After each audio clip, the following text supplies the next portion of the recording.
region. It also focused on the implications for regional security and for economic and commercial activities. The committee was apprised of difficulties faced by Indian travelers transiting the region and by students appearing for scheduled examinations in these countries. It directed all concerned ministries and departments to take appropriate measures to respond to these problems.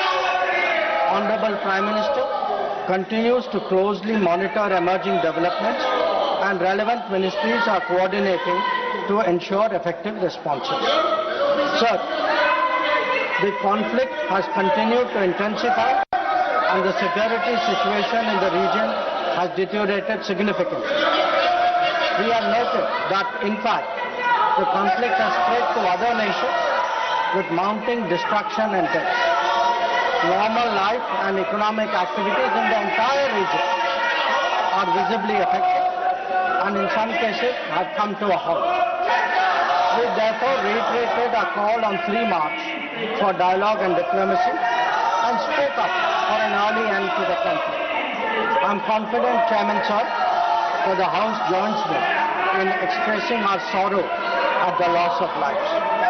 Honorable Chairman Sir, while any development that negatively impacts peace and security in the world is deeply troubling, this ongoing conflict is an issue of particular concern for India. We are a neighboring region and understandably have obvious stakes that West Asia remains stable and peaceful. There are almost 1 crore Indian citizens who live and work in the Gulf nations. In Iran too, there are a few thousand Indians who are there for study or for employment.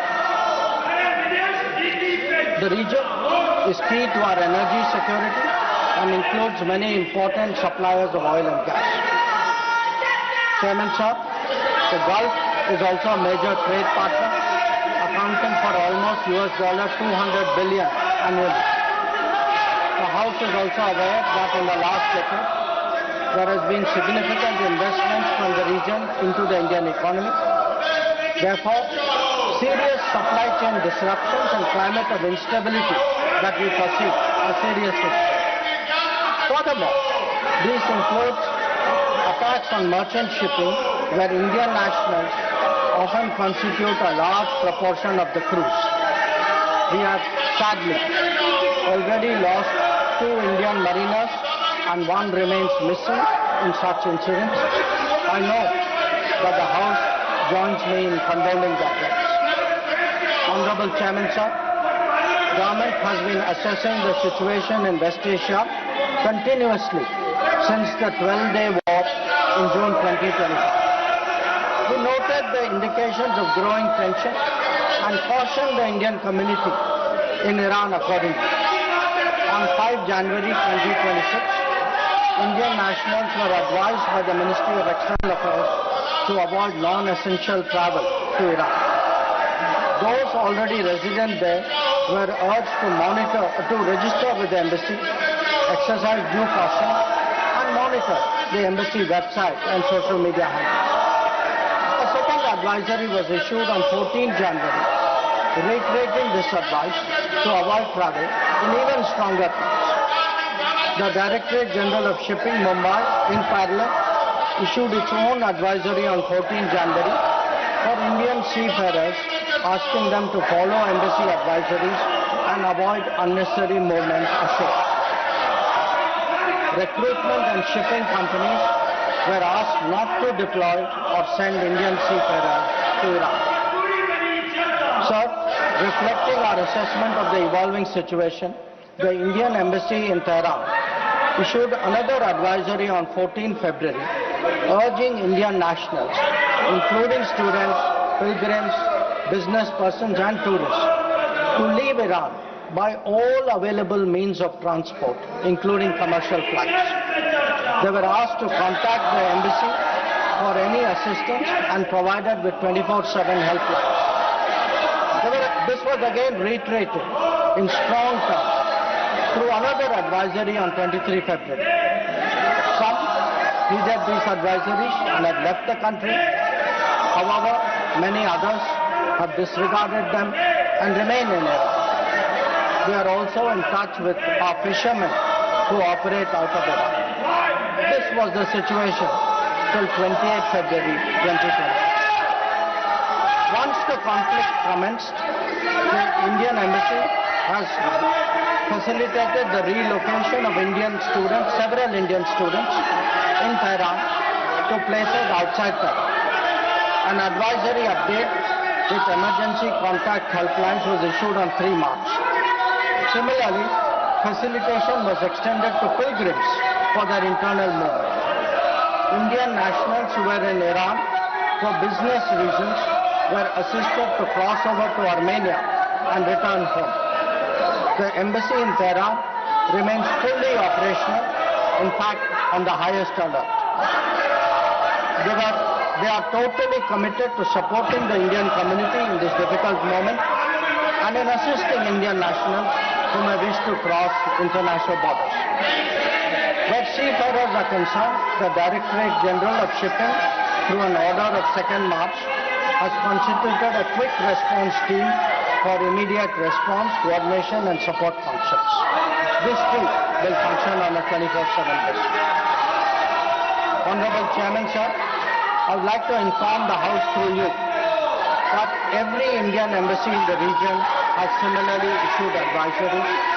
The embassy in Israel did so on 28th February and 1 March, UAE on 28th February and 5 March, Bahrain on 28th February, Qatar on 28th February, Kuwait on 28th February and 5th March, and Saudi Arabia on 28th February and 8th March, Oman on 28th February, Iraq on 28th February and 5th March.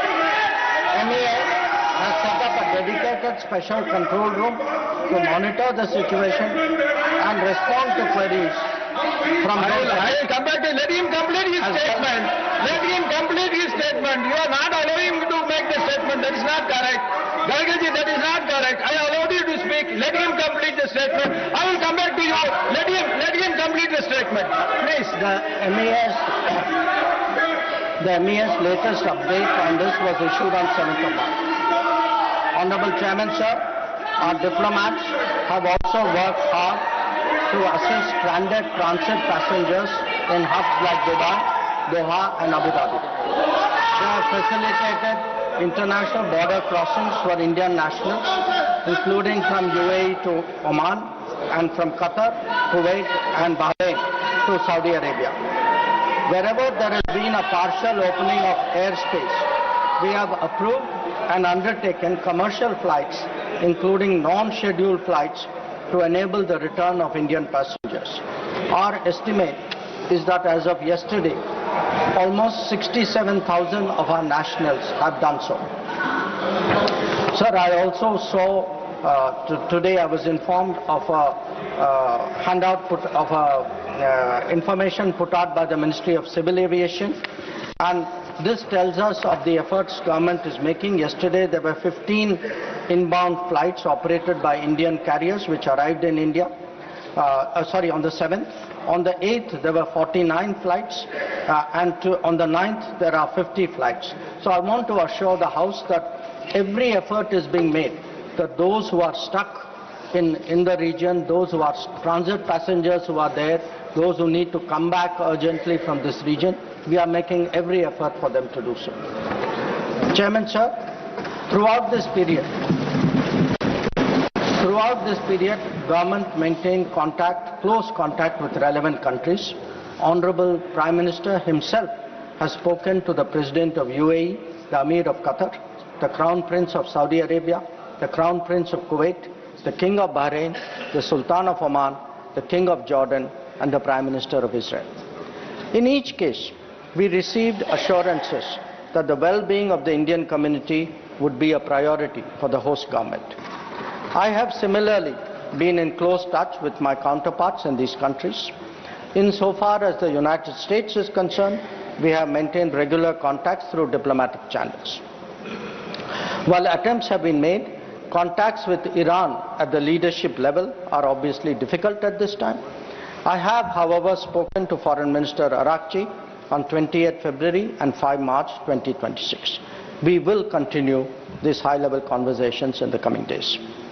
Sir, the House will also be interested in the issue of an Iranian vessel that is currently docked in Kochi.